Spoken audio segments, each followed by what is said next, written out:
Good morning.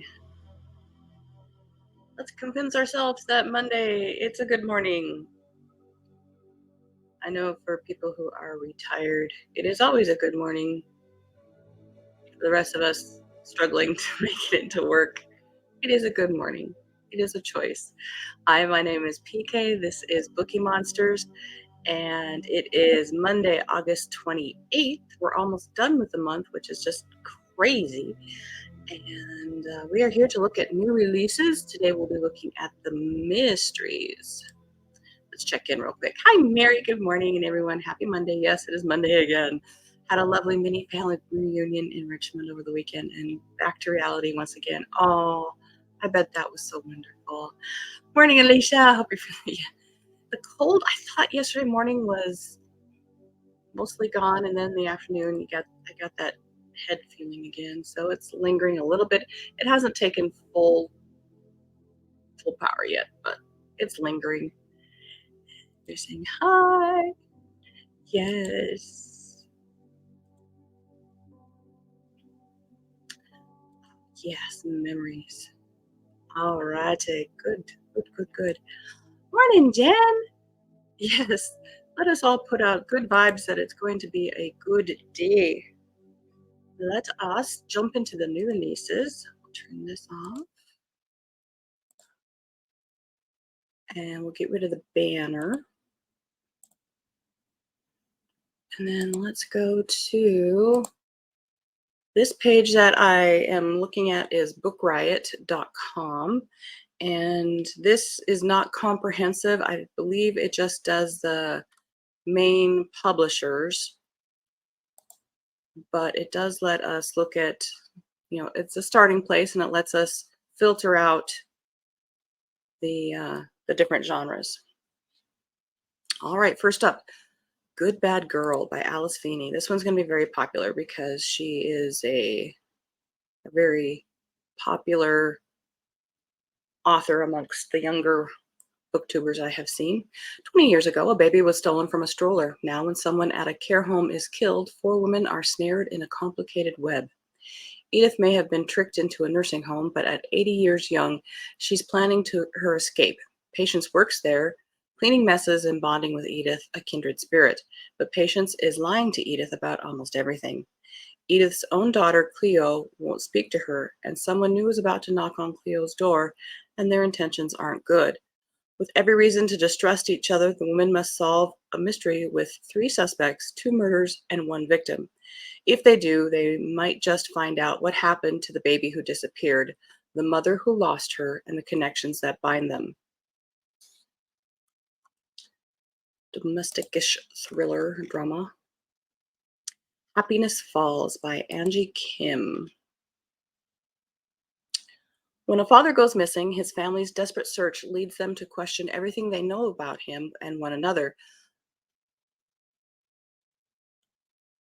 We didn't call the police right away. Those are the electric first words of this extraordinary novel about a biracial Korean family in Virginia whose lives are upended when their beloved father and husband goes missing. Mia, the irreverent, hyperanalytical 20-year-old daughter, has an explanation for everything, which is why she isn't initially concerned when her father and younger brother Eugene don't return from a walk in a nearby park. They must have lost their phone or stopped for an errand somewhere. But by the time Mia's brother runs through the front door bloody and alone, it becomes clear that the father in this tight-knit family is missing, and the only witness is Eugene, who has the rare genetic condition Angelman syndrome and cannot speak. What follows is both a ticking clock investigation into the whereabouts of a father and an emotionally rich portrait of a family whose most personal secrets just may be at the heart of his disappearance. Full of shocking twists and fascinating questions of love language and human connection, Happiness Falls is a mystery of family drama and a novel of profound philosophical inquiry, etc. Now, this one is a part of The Girl with the Dragon Tattoo Returns. So, of course, the original author died before his books were even published, and then his books became massively popular because they were that good. I don't think I've read any of the non-original author books, but this is part of that. in this is called The Girl in the Eagle's Talons by Karen Smirnoff in translation. So this was originally written in Swedish. Change is coming to Sweden's far north. Its untapped natural resources are sparking a gold rush, with the criminal underworld leading the charge. But it's not the prospect of riches that brings Lisbeth Salander to the small town of Gaskas. She has been named guardian to her niece Svala, whose mother has disappeared. Two things soon become clear. Svala is a remarkably gifted teenager, and she's being watched. Michael Blomkvist is also heading north. He has seen better days. Magazine is in its final print issue, and relations with his daughter are strained. Worse still, there are troubling rumors surrounding the man she's about to marry. When the truth behind the whispers explodes into violence, Salander emerges as Blomkvist's last hope.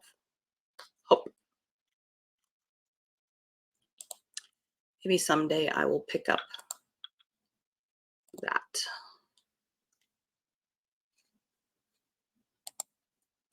The Hike by Lucy Clark. No help, no cell coverage, no one to hear them scream. Burned out by both her marriage and work, Liz is desperate for an escape. More than that, she craves an adventure, a total reset. So when she plans a vacation with her three best friends, she persuades them to spend 4 nights camping in the stunning mountains of Norway. Following a trail that climbs through lush valleys, towering peaks, and past jewel blue lakes, Liz is sure that the lake is just what they need. But as they stride farther from civilization, it becomes clear that the women are not the only ones looking to lose themselves in the mountains. The wilderness hides secrets darker than they could have imagined, and if they're not careful, not all of them will return. See, Girls' Weekend, no, that's a spa. You don't go hiking. But that's me.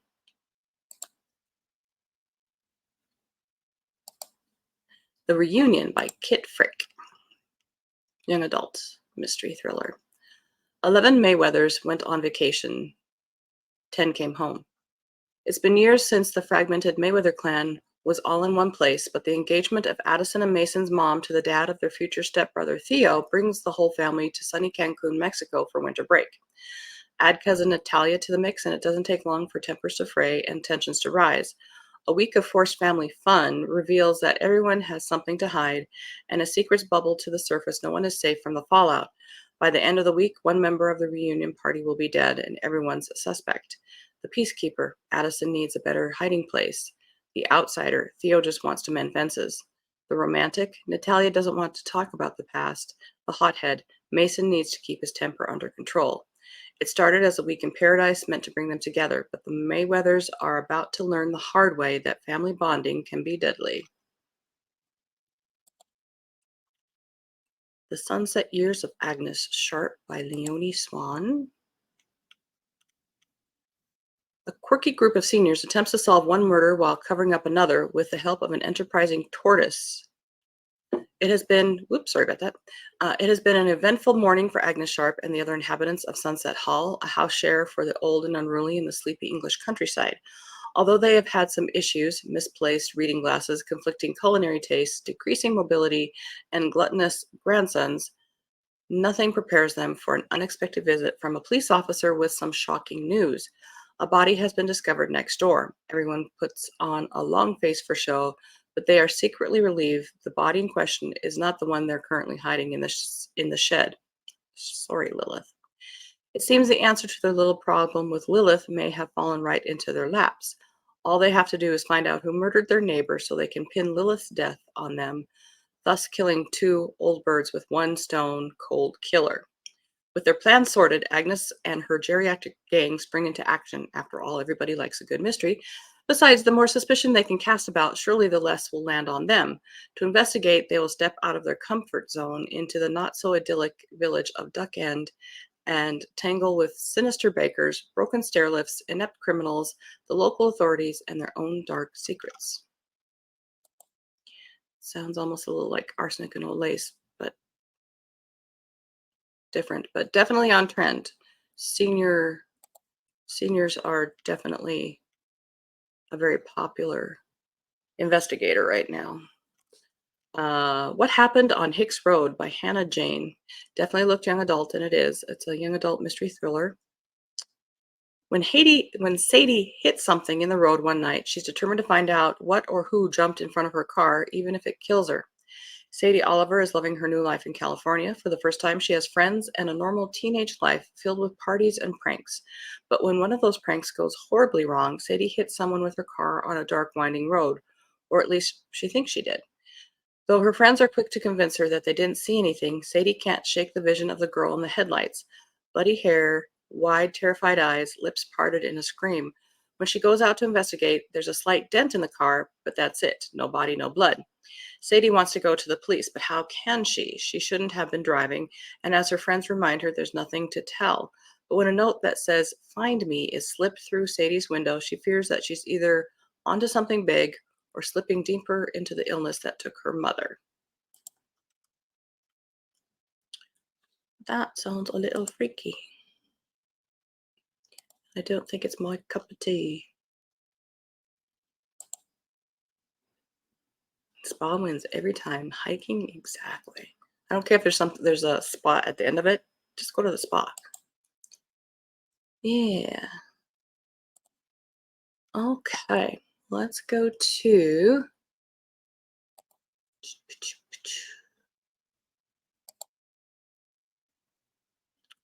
this. This was the cozy mysteries. Hang on a second. Copies required. And we didn't quite finish up last week, I think.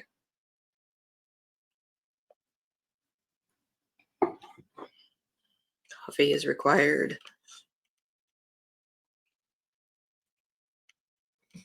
Let's see what's coming up for. See, look at all these we're not able to get to. We'll get to them. We'll get to them.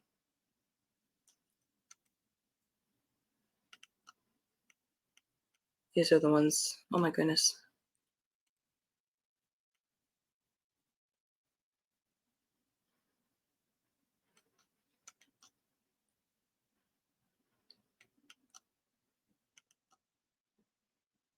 These are the ones that they're saying are coming out tomorrow.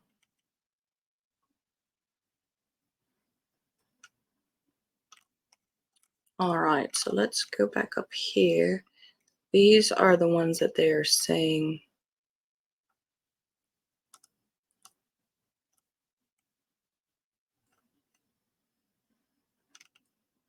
come out today.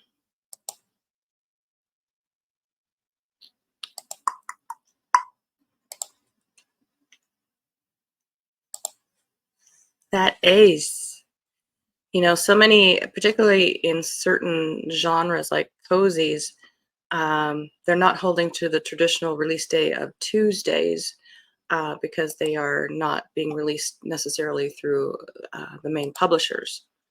So, got to keep an eye every single day.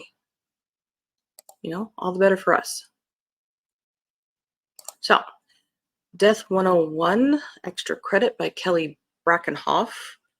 This is under 200 pages. I like the cover. At Morton College, learning comes with a hefty price. The search committee tasked with hiring a new president is on the brink of chaos. A student production of The Three Musketeers devolves into a bloody sword fight. Join Cassandra Sato and the students in a Death 101 course as they put their detective skills to the test. Unraveling the tangled web of secrets and lies, they must act quickly as the college's very future hangs in the balance. Sounds cute. Little side note, I find it humorous that my dog Keo is such a teenager. He totally does not want to wake up Monday through Friday. But boy, on Saturdays and Sundays, he's in my face whimpering at 6:15, wanting to do the stroll. Book Club Murder in Kingfisher Falls. I've heard of this author. I don't think I've read any. By Philippa Nefri Clark. Second in series. Again, another pretty cover. So many motives. Who is the killer? Charlotte is finding her place in the peaceful town of Kingfisher Falls, working in the bookshop with Rosie is a joy, as is their growing friendship. If only Senior Constable Sid Brown would get over his grudge against Rosie's son, Trev, and stop making a pest of himself, then life would be perfect. But the sudden death of one of the book club ladies lands Charlotte in the middle of an investigation. Was it an accident, or is something more sinister going on? A series of cryptic messages adds confusion about who knows what. Rosie is keeping secrets, the remaining book club ladies are pointing fingers at each other, and someone is following Charlotte's every move. Suspecting Sid might be behind the messages, Charlotte has to find the killer before the killer finds her.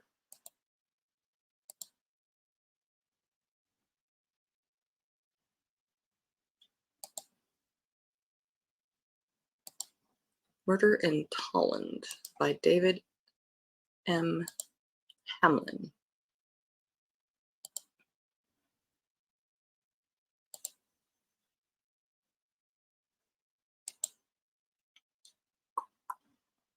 Very simple cover. How do you catch a killer in a small town where seemingly everyone has a motive to kill or to protect the killer? As a youngster, Demetrius Clark spent joyous summers in the small, quiet village of Tolland, Connecticut. Now a somewhat disillusioned Los Angeles mystery writer, Clark returns to Tolland to evaluate his life and his future. His arrival in the place he loves and cherishes coincides with the discovery that the community's most reviled resident, Ike Karras, a brash, arrogant, wealthy New Yorker whose values are entirely at odds with those of the village, has been murdered. Tolland's only law enforcement officer, Billy Williamson, is a rookie Connecticut state trooper. Bright, eager, and admittedly inexperienced, Williamson is determined to solve the crime even as he is intimidated by the gravity of the assignment. When the small town's grapevine alerts Williamson to the presence of a writer who specializes in mysteries, the young officer implores Clark to assist him. Reluctantly, Clark agrees, and the two men embark on an investigation in the face of a significant challenge. Most of the village's residents are content to be rid of the victim, and more than a few believe that Karras got exactly what he deserved. Will they catch the killers and return Tolland to bliss? Read and find out.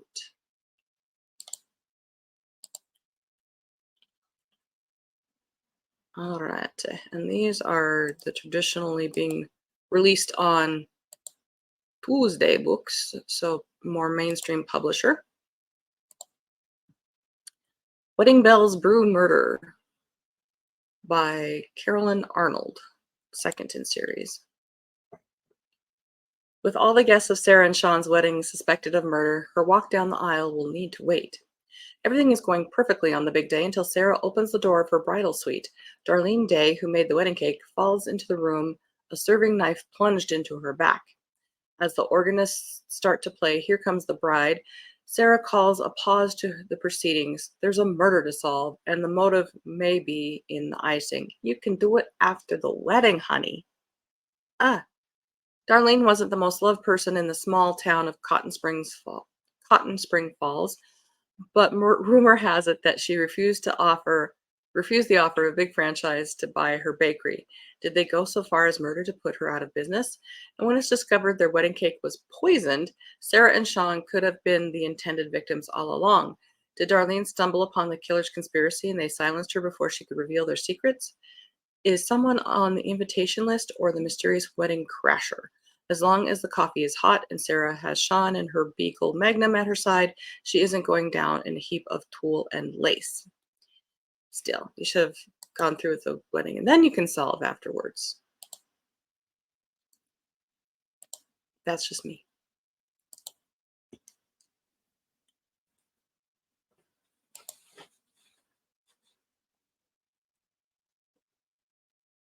I'm laughing because Keo is waking up.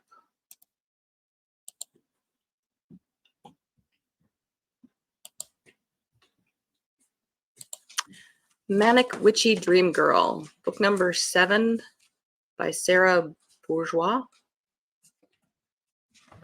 Get ready for a thrilling magical adventure across dimensions.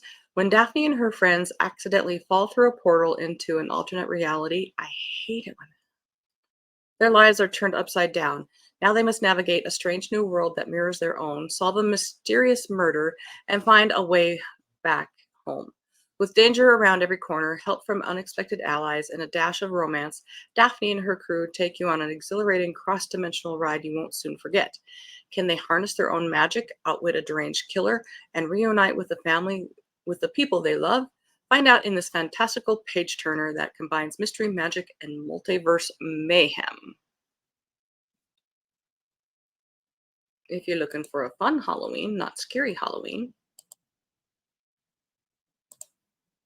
Oh, another Mrs. Jeffries, book number 41. Good for her. I have not read this series. It is historical, and I've not read this series. I suppose when I do decide, that will last me a few years. Mrs. Jeffries Aims to Win by Emily Brightwell. Mrs. Jeffries must help Inspector Witherspoon crack a new case and catch a killer in this next installment of the beloved Victorian mystery series. Successful businessman Jeremy Marks wasn't highly regarded by any of the members of the West London Archery Club. Most of them considered him a buffoon and a bore. Double whammy. But everyone was stunned when the fellow was murdered during a lull in the club's annual archery competition. He'd been shot with arrows, more than one, from a longbow during a raging thunderstorm. But those who knew Marx well understood that the unkempt court jester persona adopted by the late unlamented man was as fake as the smile he wore.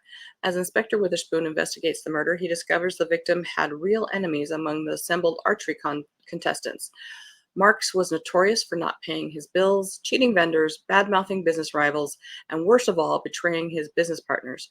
The dead man had built a whole career and amassed quite a substantial fortune by harming those who trusted him. It will take Mrs. Jeffries and the inspector's household, as well as their friends, to sort out fact from fiction and target a killer. That sounds cute. One of these days. So many books. Person of Interest by Shirley Day. Doesn't necessarily look cozy. Kindle Unlimited, though. Person of Interest by Shirley Day. A money-making opportunity turns into a murder mystery for a real estate agent.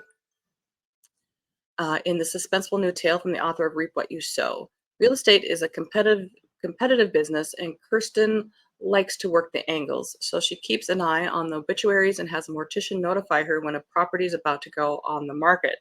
The latest tip could lead to a big payoff. A famed child psychologist has died, and the stunning Milford estate on an idyllic island off Cornwall is about to become available.